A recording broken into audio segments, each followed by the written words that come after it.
giyohvandlik vositalari va psixotrop moddalarning noqonuniy aylanmasiga chek qo'yish orqali ularning aholi salomatligi hamda millat genofondiga salbiy ta'sirini bartaraf etish bugun dolzarb masalaga aylandi.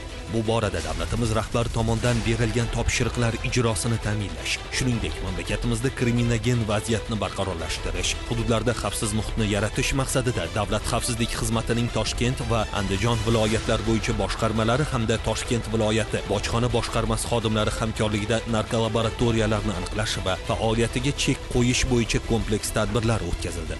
Xususan, Telegram messenjeridagi narkodo'kon kuratorlar tomonidan belgilangan joylarda qoldirib ketilgan sintetik giyohvandlik moddalarini tayyorlashda foydalaniladigan katta miqdordagi prekursorlar aniqlanib, operativ kuzatuvga olindi. Tezkor tadbir davomida ushbu prekursorlarni olish uchun kelgan Andijon shahrida yashovchi 2002-yilda tug'ilgan 2 nafar fuqaro qo'lga olinib, ular tomonidan shaharning Bog'i Shamol mahallasida narkolaboratoriya tashkil qilinganligi aniqlandi.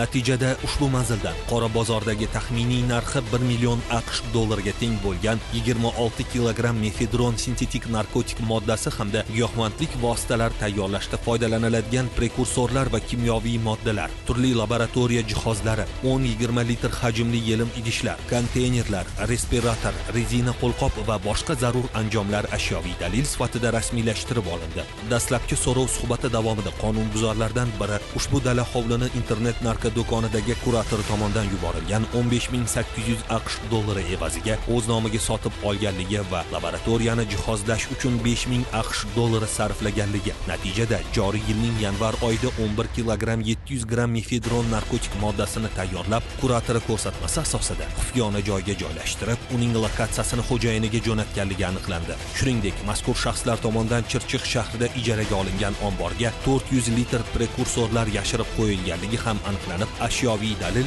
protsessual tartibda rasmiylashtirib olindi. Hozirda ularga nisbatan Davlat xavfsizlik xizmatining Toshkent viloyati bo'yicha boshqarmasi tergov bo'limi tomonidan Jinoyat kodeksining 273-moddasi 5-qismi bilan jinoyat ishi qo'zg'atilib, qamoq ehtiyot chorasi qo'llanildi.